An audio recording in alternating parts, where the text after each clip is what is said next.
અમદાવાદમાં કોંગ્રેસની ન્યાય યાત્રા પહોંચી ચૂકી છે। આવતીકાલે ન્યાય યાત્રાનું અમદાવાદમાં સમાપન થશે। કોંગ્રેસની આ ન્યાય યાત્રામાં મોટા નેતાઓએ આવવાનું ટાળ્યું છે, જ્યાં યાત્રાની જાહેરાત અને રાહુલ ગાંધીને આમંત્રણ અપાયું હતું। રાહુલ ગાંધીનું આવવાનું રદ થતાં મલ્લિકાર્જુન ખડગે હાજર રહેવાના હતા। યાત્રાના છેલ્લા દિવસે મલ્લિકાર્જુન ખડગેનું આવવાનું પણ હવે રદ થઈ ચૂક્યું છે। યાત્રાનું સમાપન વિધાનસભાના અંતિમ દિવસે ગાંધીનગરમાં કરવાનું નક્કી કરાયું હતું। યાત્રાનું સમાપન ગાંધીનગરના બદલે હવે અમદાવાદમાં કરવામાં આવી રહ્યું છે। અનેક જગ્યાઓ પર માત્ર કોંગ્રેસના કાર્યકર્તાઓ જ યાત્રામાં દેખાયા। કાર્યકર્તાઓમાં પણ યાત્રાને લઈને ઉત્સાહની કમી જોવા મળી।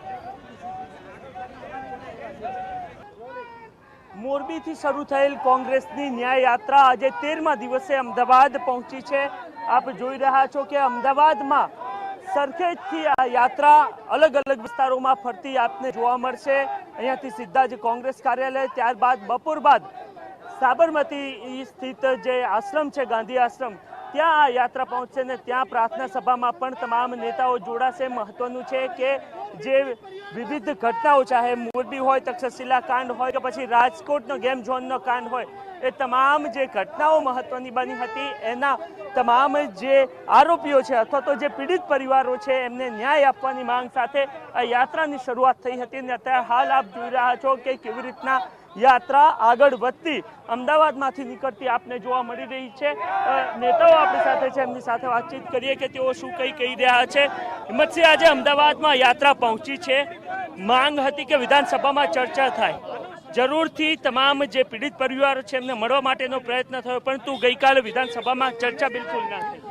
ભારતીય જનતા પાર્ટી સંસદથી વિધાનસભા સુધી આજ દિન સુધી ગુજરાતમાં જે દુર્ઘટનાઓ બની, જે ગેરવહીવટ ભ્રષ્ટાચારો થયા, જે નિર્દોષ લોકો એની અંદર એમનો જીવ ગયો, એ રાજકોટનું અગ્નિકાંડ હોય, મોરબીની દુર્ઘટના હોય, સુરતની તક્ષશિલા હોય, હરણીકાંડ હોય, પેપર લીક કૌભાંડ હોય, બ્રિજો તૂટ્યા હોય, તમામ ઉપર ભારતીય જનતા પાર્ટીએ પડદો પાડી દીધો છે।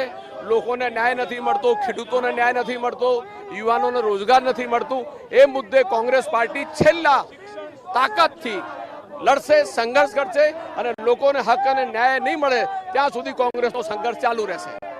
પાલભાઈ, શરૂઆત 13 દિવસ પહેલા શરૂઆત કરવામાં આવી હતી, આજ અહીંયા અમદાવાદ પહોંચ્યા છો, આપને લાગી રહી છે કારણ કે કોઈ રાષ્ટ્રીય નેતાઓ નથી પહોંચ્યા અને ભાજપ એવું કહી રહ્યું છે કે યાત્રા કોંગ્રેસની નિષ્ફળ રહી છે?